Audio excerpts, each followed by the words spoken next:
हिंदसदवंदियाणं तिहुवणहिदमधुरविसदवकाणम् अन्तातीदगुणाणं नमो जिनाणं जिदभवाणं। कुंदकुंदाचार्य भगवान की जय। पंचास्तिकामध्ये गाथा नंबर 96 आहे। धम्मा धम्मा गासा अपुधभूदा समान परिमाणा उदगुवलद्धि विशेषा करेंती एकत्तमण्णत्तम। काय सांगितलं होतं अर्थ? धर्म अधर्म आणि आकाशद्रव्य हे कथनचित एकत्व रूप आहेत, कथनचित अन्यत्व रूप आहेत। एकत्व का? त्यांचे प्रदेश समान आहेत, समान परिमाण आहे आणि ते परस्परापासून भिन्न नाही आहेत, एका क्षेत्रामध्ये आहेत, या अपेक्षेने एकत्व आहे, कथनचित एकत्व।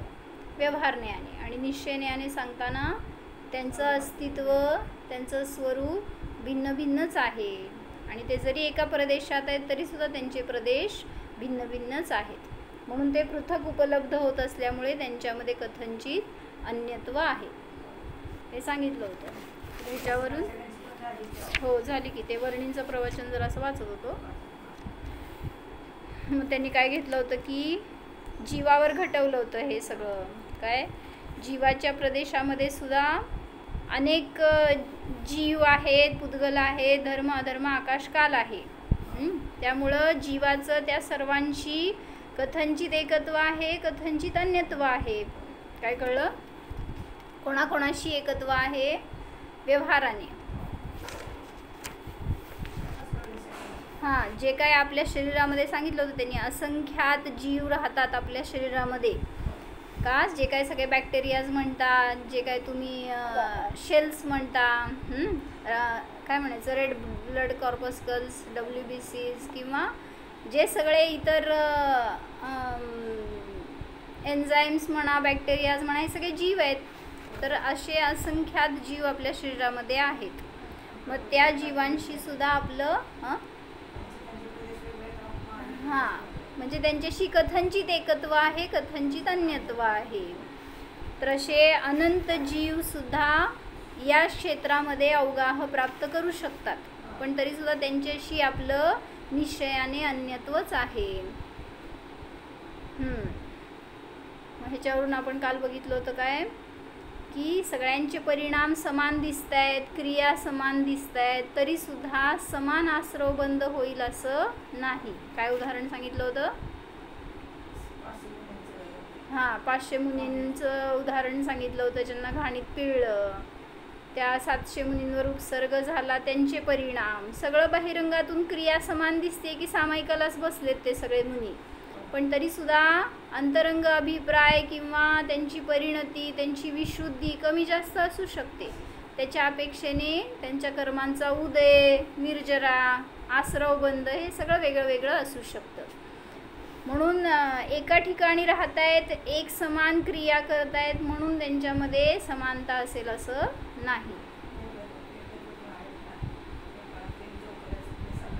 3 चौकड्याचा अभाव आहे सगळ्यांना। एक चौकडीच्या उदयामध्ये सुद्धा अनेक प्रकार आहेत, कारण प्रत्येकाचा उदय वेगळा वेगळा असेल, सत्ता वेगळी असेल, बंध वेगळा असेल, विशुद्धी वेगळी असेल, त्याच्या अपेक्षेने सुद्धा फरक पडू शकतो।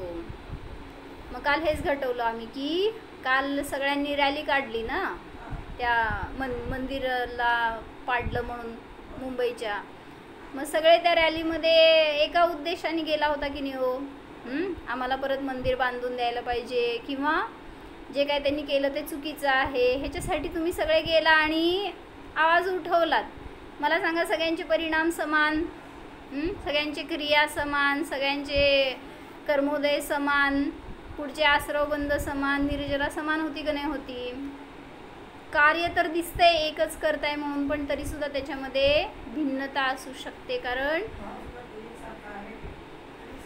हां, तरीसुद्धा त्यात डिफरन्स असणार। म्हणजे जरी तुमचा सगळ्यांचा भाव हा आहे की मंदिराची रक्षा व्हायला पाहिजे, तरीसुद्धा प्रत्येकाचा अभिप्राय मागं त्याच्या डिफरंट असू शकतो। म्हणून एकत्र आला म्हणून सगळ्यांचे परिणाम सेम असायला पाहिजेत असं नाही. मग तसंच सांगितलं इथं सुद्धा धर्म अधर्म आणि आकाश द्रव्य सगळे एका प्रदेशात आहेत, पण त्यांचं परिणमन त्यांचं अस्तित्व भिन्न भिन्नच आहे, ते एकरूप नाहीत.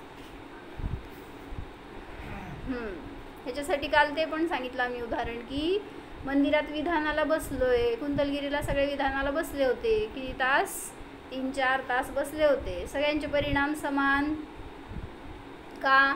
एकच अर्घ्य देत होता, एकच शब्द ऐकत होता, सगळ्यांचं परिणमन समान असायला पाहिजे होतं.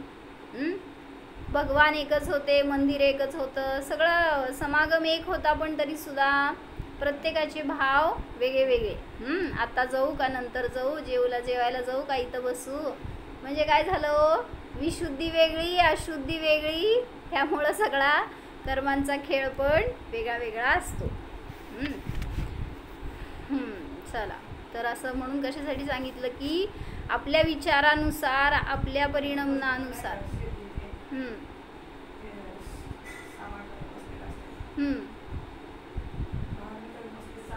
बरोबर बरोबर.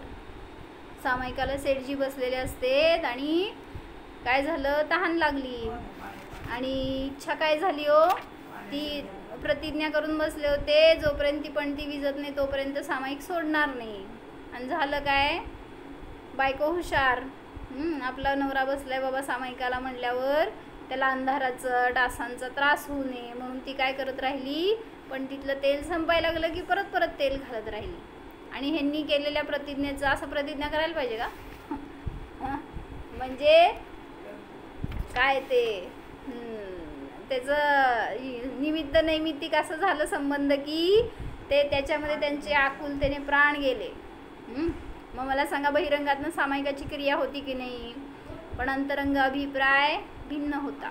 म्हणून सांगितलं काय, आपल्या आपल्या परिणामानुसार आपल्याला कर्मांचा आसरवबंध होणार आहे, म्हणून परिणामात सावधानता ठेवणं आवश्यक आहे.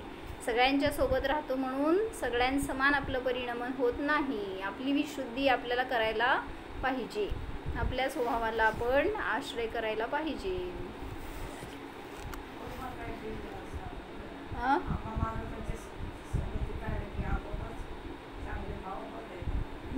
असं पण म्हणू नका, तेच सांगायला लागले, संगती पण असली तरी सुद्धा पाहिजे, नाही असं नाही, पाहिजे. बाहेरचं मोही समागम कशाही समागमापेक्षा गुरूंचं सानिध्य पाहिजे, जे आराधना करायला त्यांचं सानिध्य पाहिजे, पण त्यामुळं आपले परिणाम चांगले होणार आहेत, आपण सुरक्षित राहणार आहे ही भावना नको. आपल्याला आपण स्वतःचा उद्धार स्वतः करायला पाहिजे, करू शकतो, स्वतःचा स्वतःच करू शकतो. ह्याच्यासाठी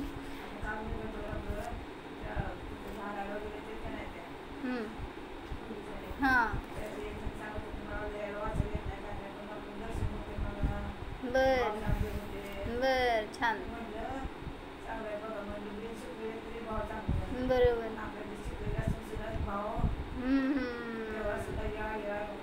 छान. काय सांगितलं, इथं झाडायला 2 बायका येतात, तर त्या बायकांमध्ये एकांनी म्हणलं की मला लिहायला वाचायला येत नाही, मी समजत नाही, पण मी माताजींचं दर्शन होतंय, सगळं भक्ती करायला मिळते म्हणून इथं काम करते, असं त्यांनी सांगितलं एकीने.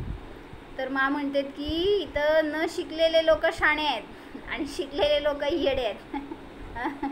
म्हणजे शाळेत जाणारे सगळे शाणेच असतात असं नाही. बरोबर. हां, उज्ज्वल परिणाम होणं आवश्यक आहे, मग त्यासाठी मागं ज्ञान किती का असेना. हां बरोबर. म्हणून पुढचं पण कर्म तसंच बांधलं जाणार जसं आत्ता परिणाम आहे. तर इथं काय सांगतायत, परिवार में तो सभी प्रगट भिन्न नज़र आते हैं, यह इस शरीर में रहने वाला मैं, यहाँ दूसरे शरीर में रहने वाले दूसरे जीव, यो भिन्न भिन्न शरीरों में रहने वाले ये भिन्न भिन्न जीव है. आपको काल वाचलं होतं हे, तुम्हाला जर फोडाफुसी झाली तर त्याचं दुःख त्याच्या वेदना तुम्हाला होतात, इतरांना त्याच्या वेदना होत नाहीत. पण इतर जीव दुःखी का होतात, जसं मुलाला काही लागलं तर आईला का दुःख होतं, ते लागलेल्याचं दुःख नसतं, त्या मुलाबद्दल जो अनुराग आहे त्याच्या निमित्तात तिला दुःख होतं. म्हणून जिथं राग परिणाम थांबला तिथं दुःख थांबलं. त्या शरीराची जखम एखाद्या वेळेस लवकर बरी होईल, पण हा राग हा मोह सुटत नाही, आणि ज्याच्या निमित्तात की आपण दुःखी होत राहतोय. म्हणून समजून घ्या, प्रत्येक जीव भिन्न आहे, प्रत्येकाचे कर्मोदय भिन्न भिन्न आहेत, प्रत्येकाचा आश्रवबंध भिन्न आहे, प्रत्येकाचा संसार भिन्नच आहे. देखिए, जैन धर्म का लाभ लूटने का यह ही मौका है. यह संसार विषम है. आज मनुष्य है, कल का कुछ पता नहीं कि किस गति में पहुंच जाएंगे. फिर क्या होगा, कब चेतना बनेगा. सोच लीजिए, इस भाव में यदि धर्म और ज्ञान के लिए वर्धमान परिणाम हो रहे हैं, तब तो संतोष की बात है. काय, या भावात जर धर्माची बुद्धी होती आहे तर चांगली गोष्ट आहे, तुमची सुरक्षा आहे. म्हणून परवा सांगितलं सगळं जितूबाईंनी, काय तुम्ही सगळे एवढं धर्मामध्ये आहात तर समजून घ्या, निकट भव्य आहात. आशीर्वाद दिला आपल्याला. म्हणजे एक आपलं पण लक्षण समजून घ्यायला पाहिजे ना आपण. आज बाहेरचे जीव कशामध्ये पडलेत, किती त्यांना दूर आहेत ते धर्मापासून. अशी काय या विशुद्धीबद्दल, या धर्माबद्दल, या देवाबद्दल, गुरूंबद्दल काहीच माहीत नाही आहे. त्यामुळं त्यांचं आयुष्य कसं चाललंय हो, निरर्गल रूपाने. तिकडं काय त्याला अंकुश नाही आहे, त्याला काही दिशा नाही आहे. त्या अपेक्षेने आपल्याला मिळाले तर आपलं भाग्य आहे.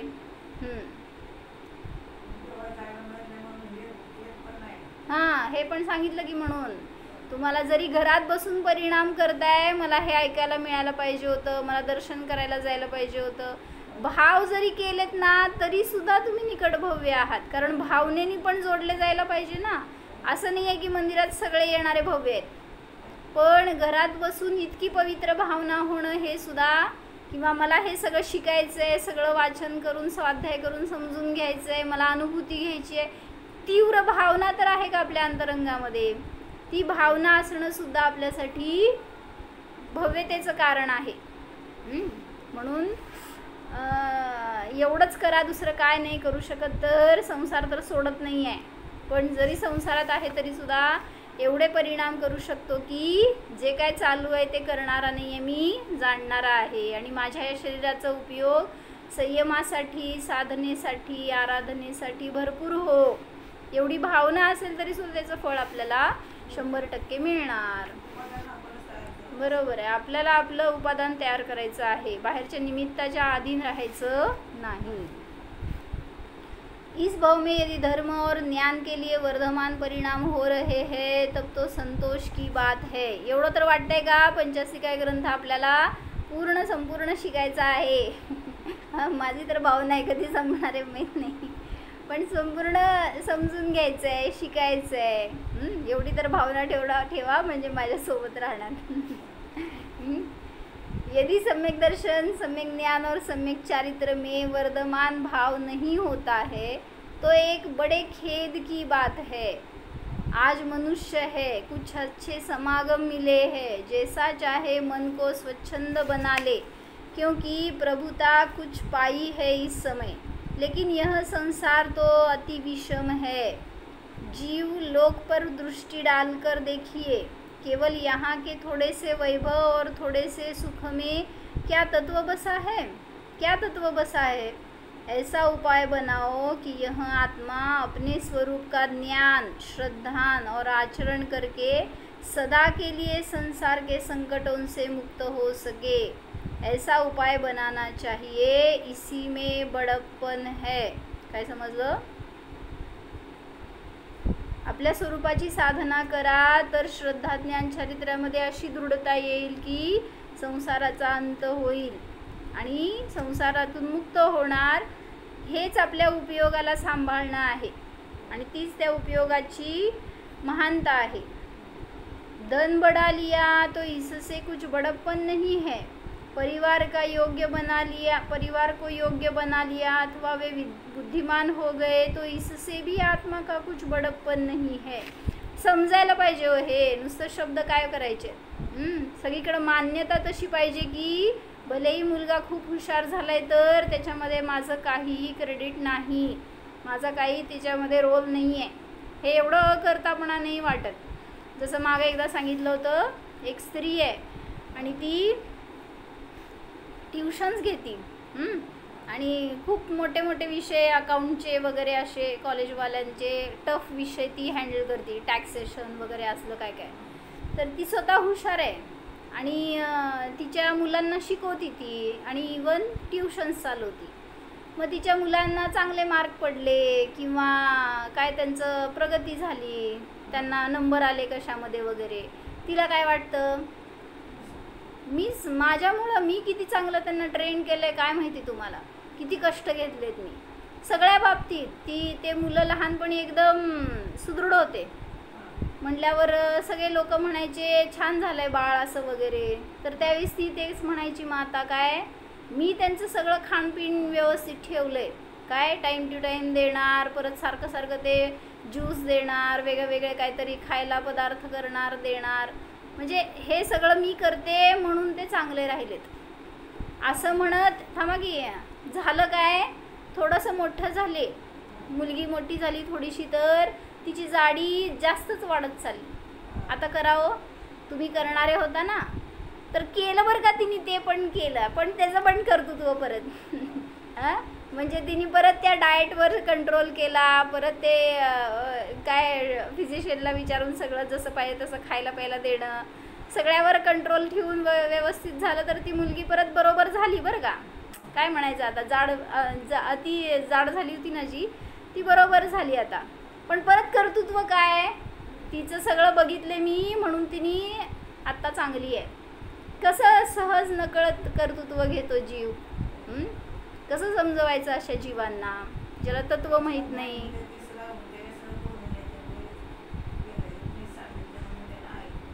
हां बरोबर.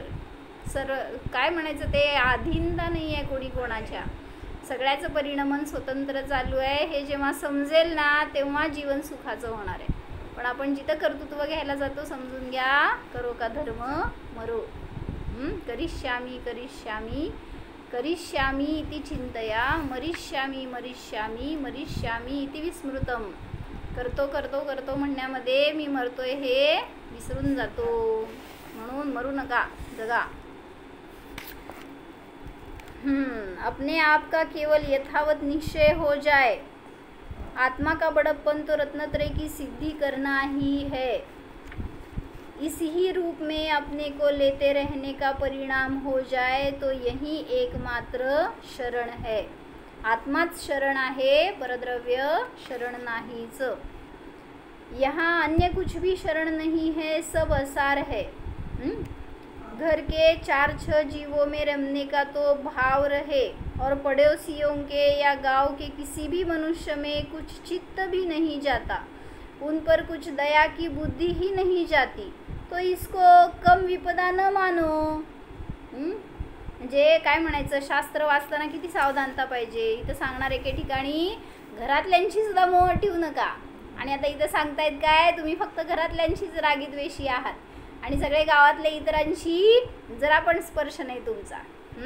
काय म्हणायचं आहे हो, बरोबर आहे का चुकीचं आहे, काय करावं काय माणसाने, असं दोन्हीकडनं सांगायला लागल्यावर नाही सांगायचं आहे, नाही. जेव्हा आपला विषय मिळवायचा आहे त्यावेळी सांगतायत काय, स्वतःचंच लक्ष ठेवा, बाकी कोणी तुमच्यासाठी रागद्वेषाचं इष्ट अनिष्ट वगैरे या रूपाचं नाही जगामध्ये, म्हणून घरातल्यांशी सुद्धा अनुराग नको. आणि पुढं जाऊन सांगितलं, जेव्हा व्यवहारामध्ये सगळ्यांच्या संगतीमध्ये राहताय, सगळ्यांचं परिणमन करतायत, म्हणजे काय परिणमनामध्ये आहात, संसारामध्ये आहात एकत्र संयोगामध्ये, तर त्यावेळेस इतरांच्या कडं पण लक्ष पाहिजे. म्हणजे आपल्या निमित्तात त्यांचं भलं व्हावं किंवा त्यांना पण मार्ग मिळावा, त्यांना सुद्धा किंवा त्यांच्यावर दयाभाव करुणाभाव हे पण असायला पाहिजे, हे पण सांगणार. म्हणून म्हणतायत काय, नय समजून घ्यायला पाहिजे.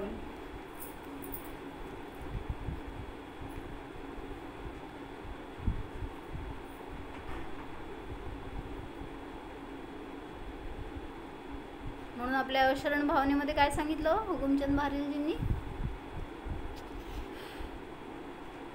निज आत्मा निश्चय शरण व्यवहार से बही परमात्मा जो खोजता पर की शरण वह आत्मा बहिरात्मा निज आत्मा को जान कर निज मेज में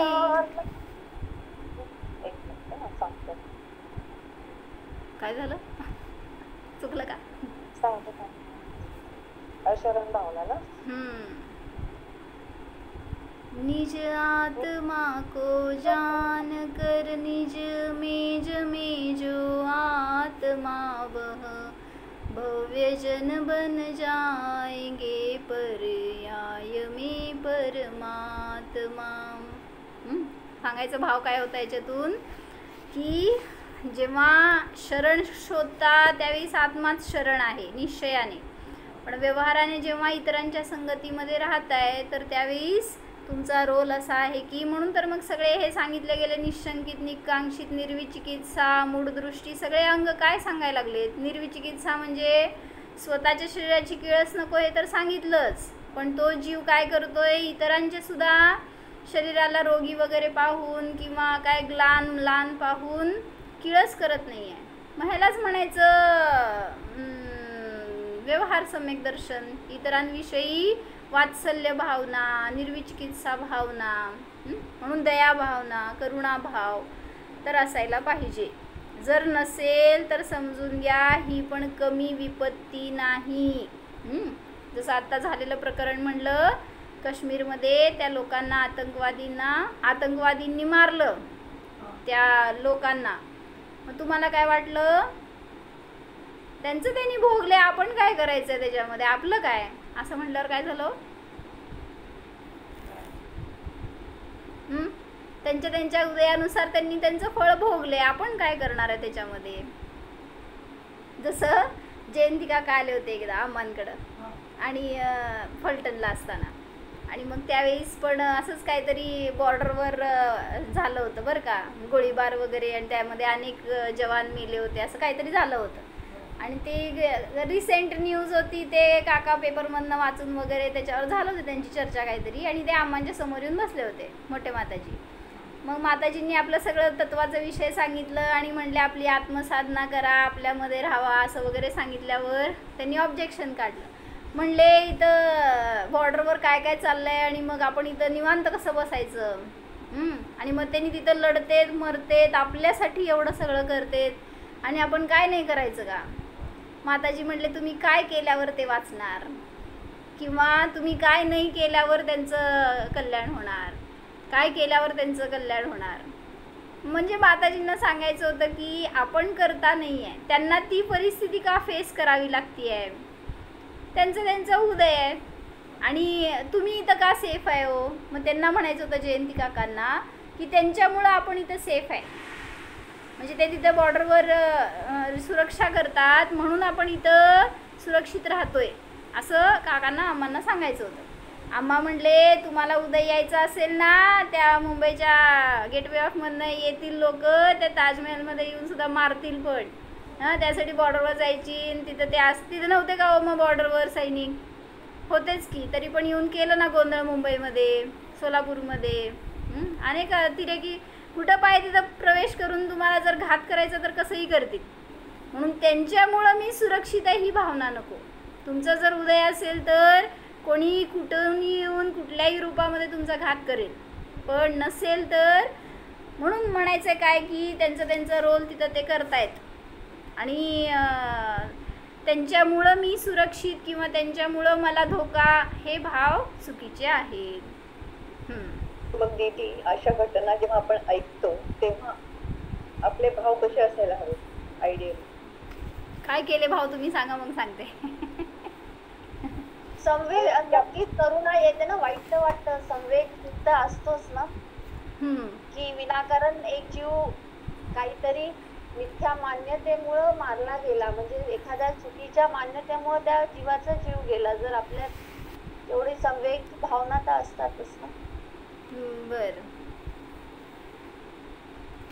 म्हणजे आकुलता करून काय करणार? हम्म. त्याच्यासाठी आपण आपल्या उपयोगाला जर सुरक्षित केलं तर तिकडे त्यांना पण म्हणजे चांगले झाले, हो बाबा किती वाईट माणसं आहेत, कशी मारली, तर त्याचं फळ काय? नाही, तिथं आकुलता नाहीये किंवा दुसराही वाईट आहे असंही नाही, फक्त एक दयाभाव येते की एखाद्या चुकीच्या मान्यतेमुळे त्यांनी एका जीवानी दुसऱ्या जीवाचा हे केला, काय म्हणतात त्याला, घात केला, जीव घेतला. चुकीच्या धर्माच्या म्हणजे त्याला मग तो मार्ग मिळाला. भाव तुम्हाला की तो भाव होऊन गेला की ज्यावेळेस आपण बातमी ऐकली त्यावेळेस तो भाव होऊन गेला, पण आता परत काय? म्हणजे असं परिणाम आपला म्हणलं ना, भूमिकेनुसार येईल राग, पण त्याच्यातच अडकून बसून एखाद्याला इष्ट म्हणणं, एखाद्याला अनिष्ट म्हणणं, एखाद्याला चांगलं म्हणणं, दुसऱ्याला वाईट म्हणणं, ही जर भूमिका पुढे जात असेल तर उपयोग नाही आहे. म्हणून काय करायला पाहिजे ते करणार, पण कोणाशी द्वेष नको, कोणावर दोषारोपण नको. ज्याचा त्याचा उदय आहे तो तसा भोगणार आहे, नाही असं नाही. तुमच्या कर्तव्यानुसार तुम्ही कार्य करणार, पण त्याच्यात सुद्धा आपल्या परिणामांना सांभाळणं आवश्यक आहे. कारण पुन्हा त्यांच्याविषयी द्वेष झाला तर आज ते त्यांना भेटले, उद्या तुम्हाला भेटतील. कुठं? तुमच्या घरी येऊन नाही तर तुम्ही त्यांच्या घरी जाऊन. तेच आपल्या लक्षात येत नाही. आपला लगेच द्वेषभाव होतो आणि बरोबर मग म्हणजे सगळं चुकलंच की आपलं समता भाव राहत नाही आपला, कारण ते एकमेकाचं कर्ज फेडतात ना. गुन्हा नाहीये. जर एखादा सहाधर्मी आहे, जसं की तुमच्या शेजारी जैन राहतो आणि तो मंदिरात येत नाही, तुम्हाला वाईट वाटतं ना, अरे एवढ्या जैन कुळात तो जन्माला आलाय पण मंदिरात येत नाही, स्वाध्याय करत नाही. तसाच तो भाव त्या अतिरेकी बद्दल पण राहतो की अरे त्याला एवढा चांगला भाव मिळालेला आहे पण त्यांनी तो चुकीच्या मान्यतेमुळे तो किती भ्रष्ट झालाय. त्यात गुन्हा नाहीये. ठीक आहे, हा भाव तुम्ही करणार, चांगली गोष्ट आहे की, पण किती वेळ करणार, किती काळ करणार, किती वेळा करणार, आणि तुमच्या केल्याने त्याचं परिणाम किती होणार? एक प्रतिक्रिया त्या क्षणाची. हा ना, बरोबर आहे. म्हणलं की त्यांनी तुम्ही त्या समयाला जेव्हा समजली न्यूज त्यावेळी जे काय रिॲक्ट कराल ती गोष्ट वेगळी, पण पुन्हा पुन्हा त्याच्यावर आपण घोळत बसलो आणि पुन्हा तेच विचार करणं, मग हळूहळू द्वेष उत्पन्न होत राहतो. त्यांनी असं का करायचं, असं केलं चुकीचं आहे, त्यांचा किती घात आहे. त्यांना हिंदू नको, त्यांना हिंदू माणसं नको, मुसलमान माणसं पाहिजे असं त्याचा अर्थ आहे. मग आपण काय करायचं? त्यांना काय पाहिजे ते त्यांचं त्यांनी भाव केले. तुम्ही काय करणार? आम्ही काय आपलं काय, म्हणूनच तेच चाललंय की डिस्कशन त्यांचं. हिंदू नको मध्ये मुसलमान पाहिजे म्हणजे हे चुकीच आहे ना. नाही ऐकलं त्यांचं ते आहे ना काय कुराण का काय, त्याच्यात मुसलमान असला तरच त्याला जिवंत ठेवा, बाकीच्याला मारा. म्हणजे त्यांची काय हिंसा फक्त मुसलमानांपुरती, म्हणजे ना जीव जाती नाही समजली त्यांना. आणि समजा कुटुंब त्यांना सांगितलं आपण, बरोबर आहे की सांगितलं, पण त्यांनी नाहीच ऐकलं तर त्याच्या पुढे आपण काय करणार? म्हणून आग्रह नको कुठल्या गोष्टीचा, हट्ट नको. ठीक आहे, सांगितलं जाणार, भूमिकेनुसार सांगणार, पण समोरचं ऐकेलं तर असं काही नाहीये. पुराणात पण कुठे असा उल्लेख नाही तिथे असं ऐकलंय, म्हणजे जे आहेत ते असं कुठंच दिलं नाही की ती हिंसा करा आणि म्हणजे दुसऱ्यांना हे करून काफीर वगैरे म्हणून ते करतायत ना, की त्यांचं त्यांनीच भरवलेलं वगैरे आहे स्पेशल दुसरं कोणीतरी काहीतरी, असं ओरिजिनल साहित्यामध्ये नाहीये कुठेच, म्हणजे असं हिंसेचं नाहीये. ते आता सगळी त्या लोकांची मान्यताच बदलली आहे, त्यामुळे ते तसं सगळं त्यानुसार ते बनवत आहेत अतिरेक्यांना. आणि शेवटी काय म्हणायचं, ते परिग्रहाच्या मागं लागलेले लोक, आम्हाला आमचा देश पाहिजे आणि काश्मीर पाहिजे आणि आमचे लोक पाहिजेत, आमची लोकसंख्या वाढवायला पाहिजे, काय त्याच्यातून लाभ आहे? म्हणजे काय हे बघा ना, दृष्टी कुठं आहे त्यांची, आणि त्याच्यामुळं त्यांनी भरकटत आहेत. मग तसं आपण काय करतो इथं बसून, त्यांना धर्म नाही मिळाला, तत्व नाही मिळालं, देवगुरू नाही मिळाले, ते भरकटत आहेत. मला सगळं मिळून सुद्धा आपण त्यांच्या नादाने जर भ्रष्ट व्हायला लागलो तर एकदा होणार परिणाम, तर ठीक आहे, त्याचं पण पश्चाताप करून आपण प्रक्षालन करायला पाहिजे. पण वारंवार आपण त्यांनी असं का केलं, त्यांनी असं करायला पाहिजे होतं, किती लोक वाईट आहेत, हे सगळं विचार करून आपण आपली पर्याय मलिन करतोय ना. म्हणजे न त्यांना बदलवणार आहे, न काय थांबवणार आहे परिस्थिती आपण. मग फुकट आपण आपले कशाय का करवायचे? म्हणून असं करायला नको. आम्हा ती गोष्ट सांगतात का नाही नेहमी, ते कोल्ह्याचं पिल्लूवर पाणी पित असतं, ते बकरीचं पिल्लू खाली आणि कोल्हा म्हणतो तू माझं पाणी उष्ट केलं आणि मारतो. मग तिथं म्हणते कोल्हा किती वाईट आहे. तुम्हाला का त्याचा अरे म्हणजे तुम्ही आत्ताची वर्तमान परिस्थिती पाहिली. मागच्या भावाची बकरी सिंह होती, कोल्हा हरिण होतं, त्यांची ठिकाणपैकी झाली. तिथं कुणाची बाळ कुणाबद्दल राग आणि कुणाबद्दल द्वेष करू. समजा भावामध्ये जास्त योग्य आहे. एकमेकाचं कर्ज खेळतात ना. मग तसंच आहे ना. त्याच्यामध्ये जोखावलं तर आपल्याला ते कर्ज खेळायला. बरोबर. म्हणून सगळ्या स्टोरीमध्ये आपल्याला तेच दिसतंय ना. सीतेवर अत्याचार केला असं दिसतंय. रामाने असं वागायला नको होतं. गर्भवती अवस्थेमध्ये तिला जंगलात सोडायला नको होतं. हिंस्र पशूंच्या स्वाधीन केलं म्हणजे त्या मांसाहाराला अनुमोदना दिली असं होतंय. असा अनेकांचा प्रश्न. काय त्या सिंह वाघ जे असतील ते खाल्ले असते सीतेला, तर त्यांना भक्ष्य बनवण्यासाठी त्यांनी सोडलं. किती क्रूर होता राम असं तुम्ही म्हणताय. तर तत्व सांगते सीतेनेच केलेले परिणाम होते म्हणून तिला तशा ठिकाणी जावं लागलं, तशा ठिकाणी राहावं लागलं, तशा अवघड अवस्थेमध्ये तिला जीवन काढावं लागलं. कोणाचा दोष होता हो? किती म्हणून तुम्ही रामाला दोष देणार? तसंच आहे. कुठले कोण अतिरेकी म्हणा ते परदेशी म्हणा, राम तर मोक्षगामी होते आणि आपण त्यांच्याबद्दल असा विचार करणं म्हणजे आपल्या परिणामाची उलट हीनता झाली. बरोबर. म्हणून कुठला जीव वाईट आहे हा विचार नको. ज्याचं त्याचं परिणमन त्यांच्या अधीन आहे आणि ज्याचा त्याचा उदय त्यांच्या अधीन आहे. म्हणून ते अतिरेकी जे काही विचार करतायत ना, शेवटी तुम्ही इथं बसून त्यांना बदलू शकणार नाही आहे. काय करताय? झूम मीटिंग घेताय का त्यांच्याबरोबर? कसं वागायला पाहिजे आणि कसं नको, कोणाकोणाची इच्छा आहे ऑनलाईन जॉईन करून देऊ आपण. म्हणजे कोणाला बदलू तर शकत नाही आहे, पण आपण आपले विचार करून फुकट त्यांच्याविषयी वैर बांधतोय तर कुठं ना कुठं परत फेडायला भेटावं लागेल. म्हणून आपण काय करायला पाहिजे ते बघा, इतरांनी काय करायला पाहिजे ते नको. ठीक आहे, चला. काय सांगत होते? कशासाठी गेलो तिकडं? ते काय हो, कोल्ह्याचं पिल्लू वर होतं, पाणी पित होतं आणि खाली बकरीचं पिल्लू होतं. नाही, उलटं. वर बकरीचं पिल्लू होतं आणि खाली कोल्ह्याचं पिल्लू होतं. तर ते कोल्हा म्हणाला की तू माझं पाणी उष्ट केलं. वर कोल्ह्याचं होतं. बर. वर कोल्हा होता, खाली बकरी होती. मग पाणी की काय कोल्हा म्हणतो तू माझं पाणी उष्ट केलं. आता वास्तविक पाणी उष्ट कुणाचं? कोल्हा वर होता ना. मग पण त्यांनी खाली बकरीला मारलं. बर. आपण काय म्हणणार की ती कोल्हा निर्दयी आहे काय, त्या बकरीचा काय दोष आहे का? पण मुनी काय म्हणते? मागच्या भावात मुनी फक्त वर्तमान स्थिती नाही पाहत, म्हणजे सगळं पाहतेत ना. आपण आपल्याला ते दृष्टीच नाही. बरोबर. इंद्रिय ज्ञानी आपण. त्यांना पूर्वभवाचं समजलं की यांनी त्याला मारलं होतं पूर्वभवामध्ये, म्हणून यावेळेस त्याला मरावं लागलं. म्हणून असं ही स्टोरी ऐकल्यावर आम्ही मध्ये आहेच का नाही, एकदा निर्बल होतो सबलांकडून मारला जातो, एकदा स्वतः सबल होतो निर्बलांना मारतो.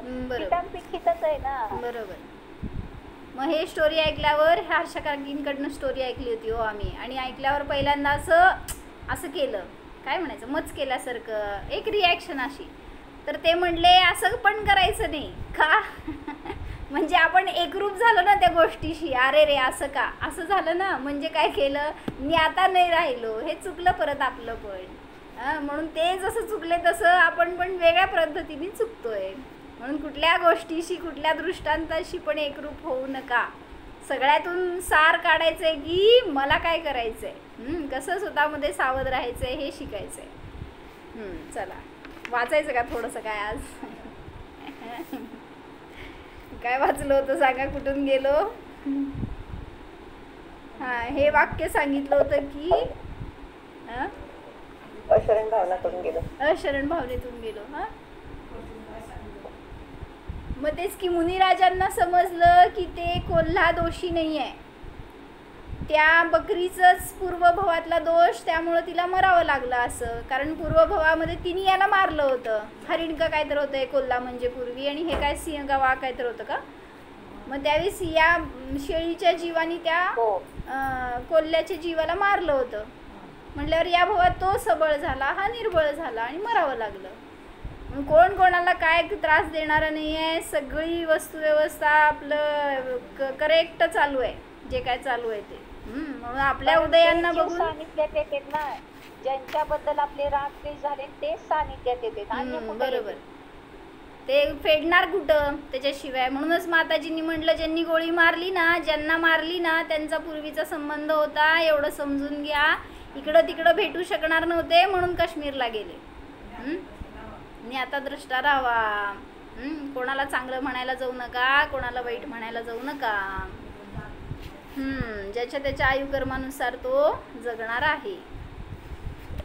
कार्तिकीय अनुपृष्ठाची गाथा आहे ना, जिस जीव का जिस काल विक्षय जिस निमित्त. बरोबर आहे की जम जस्स जम्मी देसे जेण विहाणेण जम्मी कालम्मी नादम जिनेण नियदा जम्मम वा अहव मरणम वा.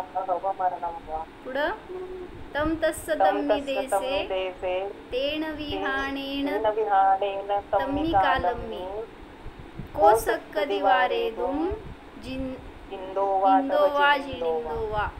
इंद्र काय जिनेंद्र कोण वारू शकणार आहे. तुमचे जसे उदय आहे तसं भोगावं लागणार आहे. बरोबर. काय म्हणताय विद्या काकी? अहो ते आपल्याला टीव्हीवर पाहायला, कुणाला पाहायला मिळालं, कुणाला ऐकायला मिळालं, तेव्हा सुद्धा आपल्या पापाचं उदय आहे. म्हणून आपल्याला ह्या वाईट ऐकायला बघायला मिळते, तेव्हा आपलं पाप आहे ना. बरोबर आहे की. म्हणूनच आम्ही घटवलं होतं काल परवा की अशी घटना मंदिर तोडण्याचं वगैरे कार्य जे झालं ते महावीरांच्या काळात का नाही झालं, आदिनाथांच्या काळात का नाही झालं, वीरसागर महाराजांच्या काळात का नाही झालं, तुमच्याच काळात का झालं. म्हणजे आहे सगळा संयोग मिळण्यायोग्य. आपलं पण पुण्यपाप त्याच्यामध्ये आहे. फक्त सावध व्हा एवढ्यातनं की ह्याच्या पुढं अजून काय येणारी परिस्थिती आहे ती षष्टम काळाजवळ चालली आहे. त्यामुळं किती आपल्यामध्ये आपल्याला सुरक्षित ठेवायला पाहिजे आणि आपल्या निमित्तात धर्मावर काय आळ येऊ नये, धर्माचा नाश होऊ नये, घात होऊ नये, ह्याच्यासाठी सुद्धा सावध राहणं आवश्यक आहे. म्हणून एक उपाय आहे, शुद्धोपयोगामध्ये राहा तर सुरक्षा आहे. अन्यथा कुठेही गेलात, शुभातही गेला तरी पहा की हे आपल्याला दुसऱ्याला मारलं, स्वतः मुनींना मारत असताना सुद्धा मुनी त्याच्याबद्दल द्वेष भाव नाही. मुनींचे परिणाम कसे ऐकल्यावर होते का ध्यान, म्हणजे असं. बरोबर. मुनींचे परिणाम त्या उपसर्गकर्त्याविषयी सुद्धा न्यूट्रल होते. कोण केलं हे डोळे उघडून पाहण्याचे सुद्धा भाव नव्हते. आणि आपल्याला सगळ्यातनं सर्च करून काढताय. नेटवरनं मिळतंय, न्यूजमधनं मिळतंय, तुम्हाला सगळ्या इतर माध्यमातनं मिळतंय. काय कोण मारलं, कसं मारलं, काय काय झालं, कोण जगलं, कोण कोण मेलं. काय गरज आहे का इतकं जाणून घेण्याची तरी आपल्याला. बस ठीक आहे, एकदा न्यूज कळाली तर आपण आपल्यासाठी सावधान राहावा ना. असा उदय येतोय तर आपण असल्या क्षेत्रामध्ये जायला नको. आपली साधना इथं चांगली होती तर इथं राहून आपलं देवादेवा करा, आत्मध्यान करा, जेणेकरून की अशा उदयांना आपल्याला फेस करायला नको. म्हणून त्यांना मुनींना कोणाविषयी द्वेष झाला नाही तर आपण न्यूज ऐकून कोणाविषयी का रागद्वेष करायचे. म्हणून मुनी जसं राहिले तसं राहा. ज्ञानामध्ये सुरक्षा आहे, बाहेर नाही. हो जाणा स्वतःच्या स्वयंरक्षित आत्म्याला जाणा. हा मी आत्मा अनादि अनंत निराबाध स्वरूप आहे, निरावरण स्वरूप आहे, विशुद्ध स्वरूप आहे. सर्व बाह्य प्रसंगांना मात्र जाणणाराच आहे. चेतनमय आहे जाणा. अचेतन देहाचा विकल्प करणे माझे कार्य नाहीच. देह माझ्या अधीन नाहीच. देहाचे मरणही माझ्या अधीन नाही. सर्वांचा मी ज्ञाता द्रष्टा मात्र आहे.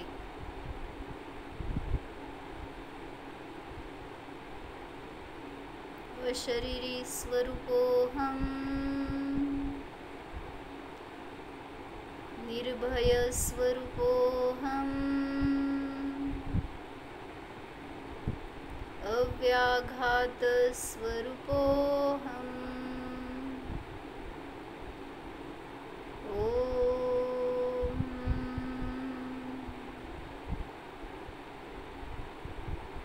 विसर्जन।